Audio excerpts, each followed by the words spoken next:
di rumah, terima kasih terus menyaksikan Mom and Kids, Ibu Cerdas Anak Hebat. Kita masih bersama dengan Mbak Galuh Dwinta ya.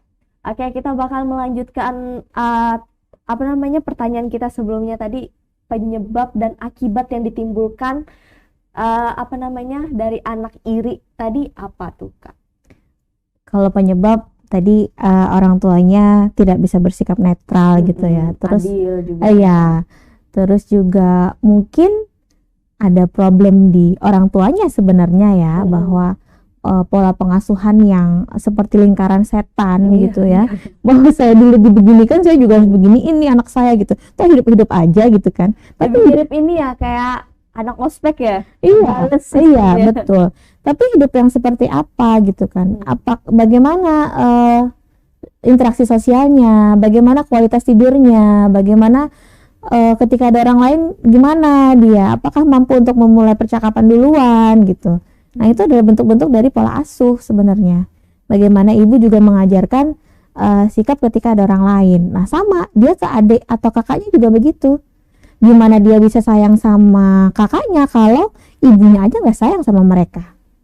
Nah gitu. Terus kayak akibat-akibat tadi banyak, bisa jadi akademis, bisa jadi memang di sekolah unik gitu ya, sama guru tidak mau mendengarkan dan lain-lain gitu. Nah, tapi semua masalah itu dari rumah. Lahirnya dari rumah. Dari rumah, benar. Yang harusnya rumah jadi rumah ya, Kak.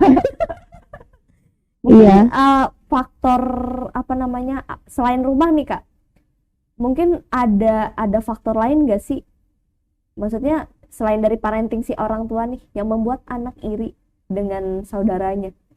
Oke, kalau misalkan berdasarkan teori dan observasi ya, maksudnya perilaku, jadi apalagi anak usia dini, itu semua yang timbul itu dari pengasuhan.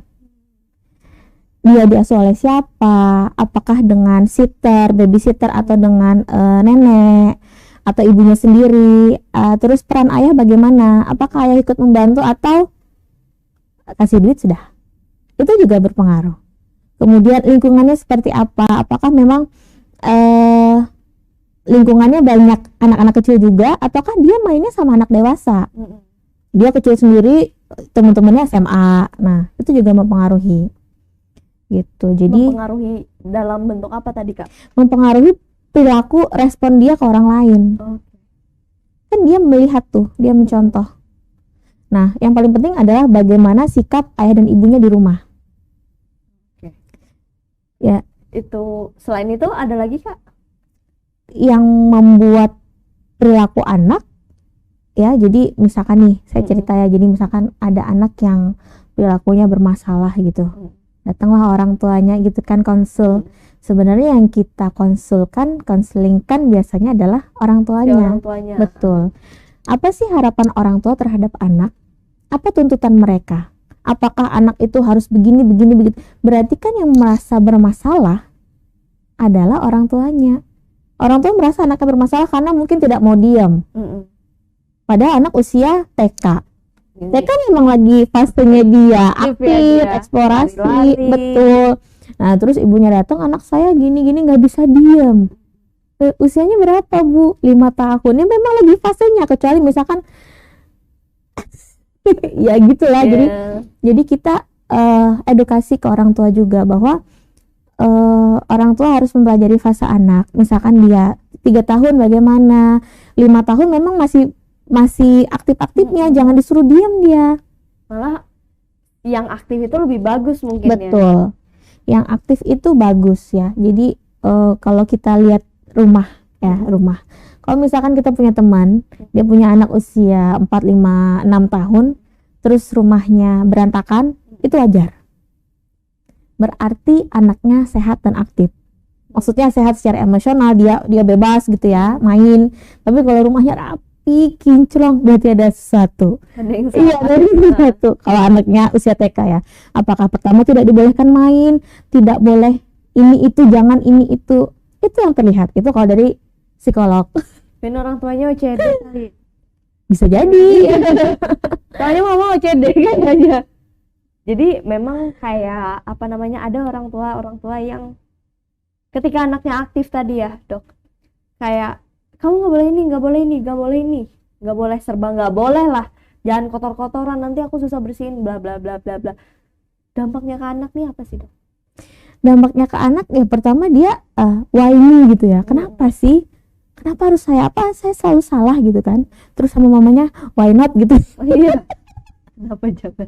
Iya kan, kenapa tidak, anak kamu yang di rumah jadi kamu yang saya marahin, kata mamanya gitu. Samsak tinju jadinya.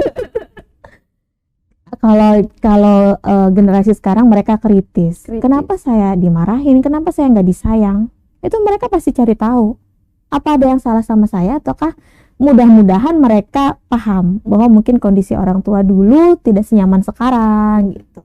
Akhirnya kita kuatkan anaknya juga kan ketika kondisinya adalah seperti itu, karena mengubah karakter orang yang berpuluh-puluh tahun itu tidak mudah. Tapi sebaiknya karena kita tahu yang mana yang baik, yang mana yang benar, ya kita cobalah untuk ke arah sana gitu.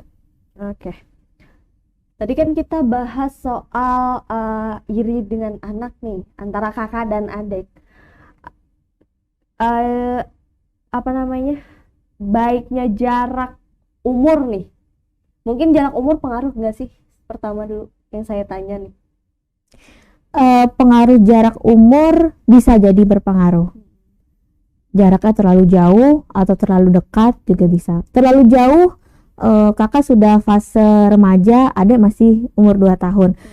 Oke, kalau misalkan bonding antara keluarga lekat, maka si kakak akan dilibatkan dan akan melibatkan diri untuk pengasuhan adik. Tapi kalau kakak tidak dekat dengan orang tua, dia juga nggak mau tahu sama adiknya gitu. Kemudian kalau usianya dekat, positifnya adalah dia akan berteman. Mungkin untuk orang tua sekalian gitu ya, capeknya katanya, capeknya sekalian gitu. Tapi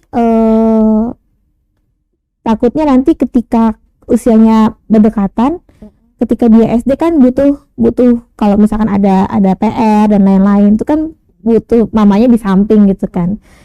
Mamanya harus siap-siap energi. Itu aja.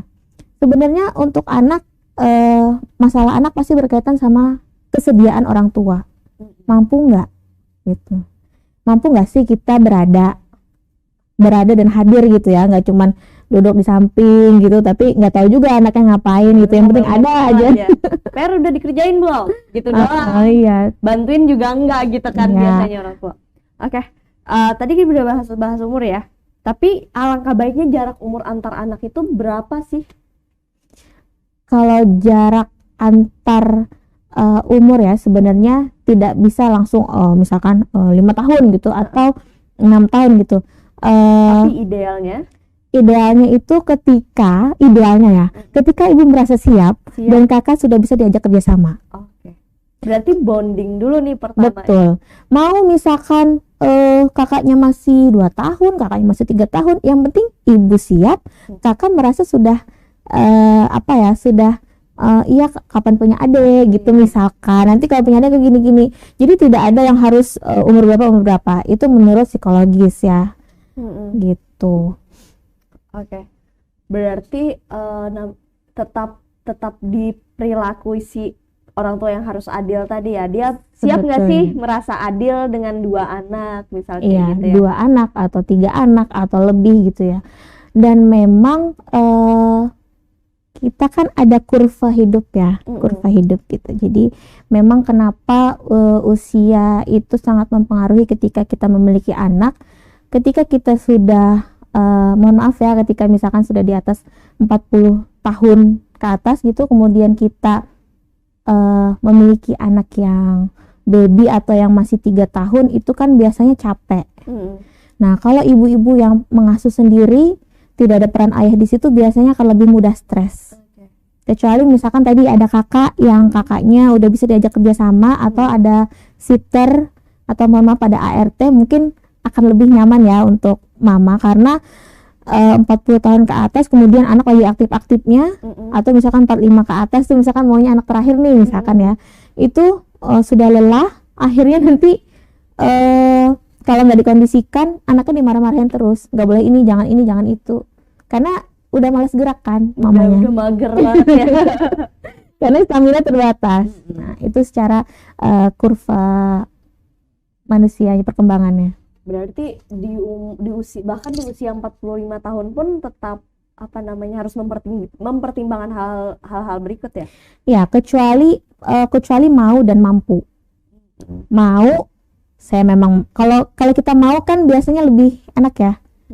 Karena saya yang mau nih, jadi nggak apa-apa gitu. Dan mampu secara memang stamina, finansial, terus juga peran ayah gitu. Sebenarnya anak itu kan bukan cuman punya mamanya ya, punya ayahnya juga. Yang bikin berdua. Iya betul.